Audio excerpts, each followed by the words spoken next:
শুধু দর্শকবৃন্দ, আপনারা আমার জাদু প্রদর্শন দেখছেন। এবার যে জাদুটি দেখবেন, দেখেন আমার হাতে একটি ডিম আছে আর হাতে একটি রুমাল আছে। এই রুমালটা ভ্যানিশ হয়ে যাবে, তারপর আবার ডিমটাও ভ্যানিশ হয়ে যাবে। এই সুন্দর জাদুটি দেখুন, এবং আমার জাদু দেখে যদি আপনারা বিনোদন লাভ করেন, তাহলে আমাকে লাইক, কমেন্ট, শেয়ার দিতে ভুল করবেন না। আপনাদের উৎসাহিত হলে আমি দৈনিক নতুন নতুন জাদু ভিডিও তৈরি করে আপনাদের সামনে আনতে পারবো। তাহলে জাদুটি দেখুন।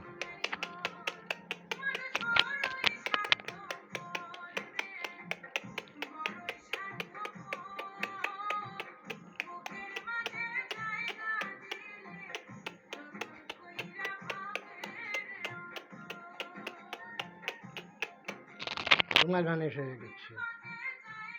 এইবার আপনাদেরকে আমি বলেছি রুমালটা ভ্যানিশ হয়ে যাবে, পরে কি হবে, ডিমটা ভ্যানিশ হয়ে যাবে। আমার ডিমের দিকে লক্ষ্য রাখুন, ভালো করে লক্ষ্য রাখুন আমার ডিমের দিকে।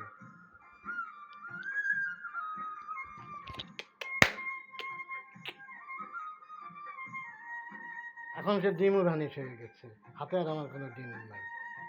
খেলাটি দেখার জন্য সকলকে ধন্যবাদ।